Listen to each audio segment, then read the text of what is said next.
মধ্যরাত পেরিয়ে যখন সারা বিশ্ব ঘুমে আচ্ছন্ন, ঠিক তখনই আকাশ চিরে নেমে আসে আগুনের ঝড়। ইরানের পরমাণু স্থাপনায় একযোগে ছুড়ে দেওয়া ভয়ঙ্কর বোমা। মার্কিন এই অভিযানের নাম অপারেশন মিডনাইট হ্যামার। পেন্টাগন বলছে ইরানের গুরুতর ক্ষয়ক্ষতি হয়েছে, কিন্তু তেহরান বলছে তেমন কিছুই হয়নি।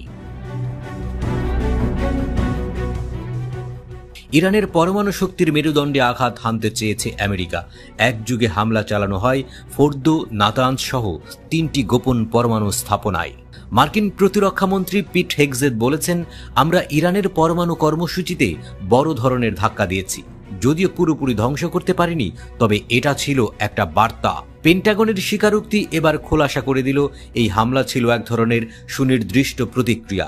কোনো রেজিম চেঞ্জ বা শাসকের বদল নয়, বরং ইরানের আগ্রাসন আর ইসরায়েলের নিরাপত্তা ঘিরে দেওয়া এক কঠোর বার্তা।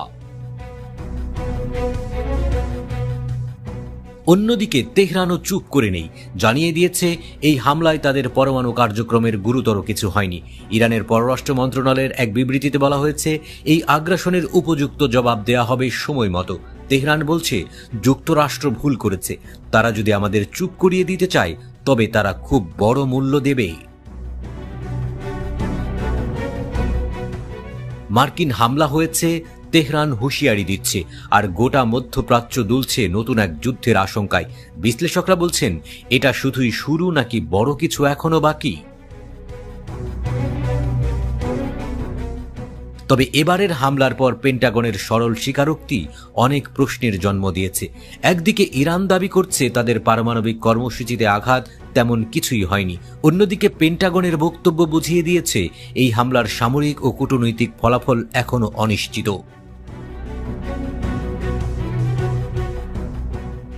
বিশ্লেষকরা বলছেন, হেগজেদের বক্তব্য থেকে বোঝা যায় যুক্তরাষ্ট্র এবারে খোলামেলা যুদ্ধ নয়, বরং নিয়ন্ত্রিত শক্তি প্রদর্শনের পথ বেছে নিয়েছে।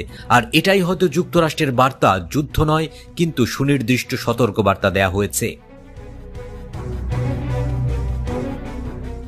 তবে তেহরান কিভাবে এর জবাব দেবে সেটাই এখন বড় প্রশ্ন, আর সেই উত্তরের উপরে নির্ভর করছে মধ্যপ্রাচ্য জুড়ে উত্তেজনার পরবর্তী রূপ।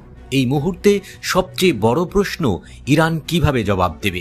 সরাসরি সামরিক প্রতিক্রিয়া নাকি ছায়াযুদ্ধের নতুন অধ্যায়? বিশ্ব এখন তাকিয়ে আছে তেহরানের দিকে। তাদের পরবর্তী পদক্ষেপই হয়তো নির্ধারণ করবে এই উত্তেজনা নিয়ন্ত্রণে আসবে নাকি মধ্যপ্রাচ্য জ্বলবে